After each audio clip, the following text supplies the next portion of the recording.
ناظم منیر ته زموږ درخواست کوو چې دا حکومت ورته په خپل لاس کې والی زموږ دې خلکو ته هېڅ حاجت نه زموږ پاک فوج زنده‌باد دا اوټ چې عمران خان خلکو ورکړی دی دا یې نه په ازدحاکم نه ورکړی نه بل ایم پي ای نه بل نه ورکړی دا عمران خان نه ورکړی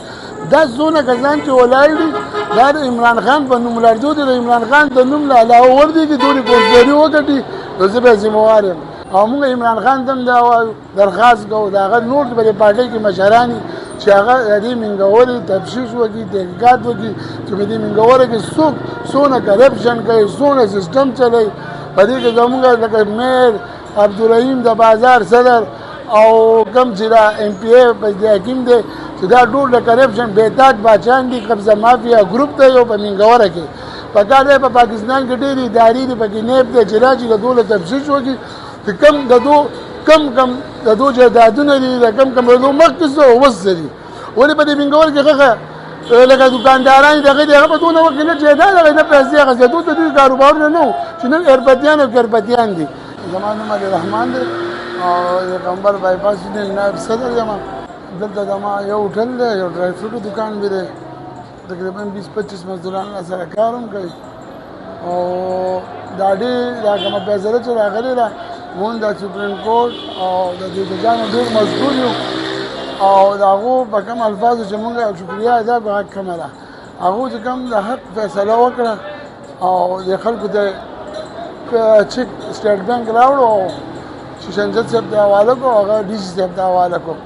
او هغه چیک په اوس د خلکو له پیسې ورکړي او انشاءالله اډه به هم شپ شي واپس شي نو دلته 173 دکانونه دي او په دې کې کم از کم هر یو تن سره 15 او 20 مزدوران کار کوي هغه ټول چې کوم هغه بیروزګار شي او کور چلي لگا بند شي وي هر ځای په رزق بوراریان الله اوس په اډه واپس راځي او ان شاء الله د خلکو کاروبار براوان دي په دې کې لګاډي مزدوران دي او ډېر خلک د ډېر متاثر شي رشکو والا نور مزدوران او بقاعده ګاډ والا په خپل هم ډېر ذلیل شي دي په دې بل اډه کې خبره ده چې هلته نه سیستم نه بل څه څه جوړه ده او وځ زموږ د اډه چې کومه ده زموږ په کې بي کې چې اډه نشته کومه چې دا اډه حکومت پاکستان جوړه کړې ده نو خو به وي چې دا به کرایه کور دی مونږ خالي کو اوس دا کرایه کور نه شو دا حکومت پیسې ورکړي کې بي کې حکومت پیسې ورکړي دا شیشنجد صاحب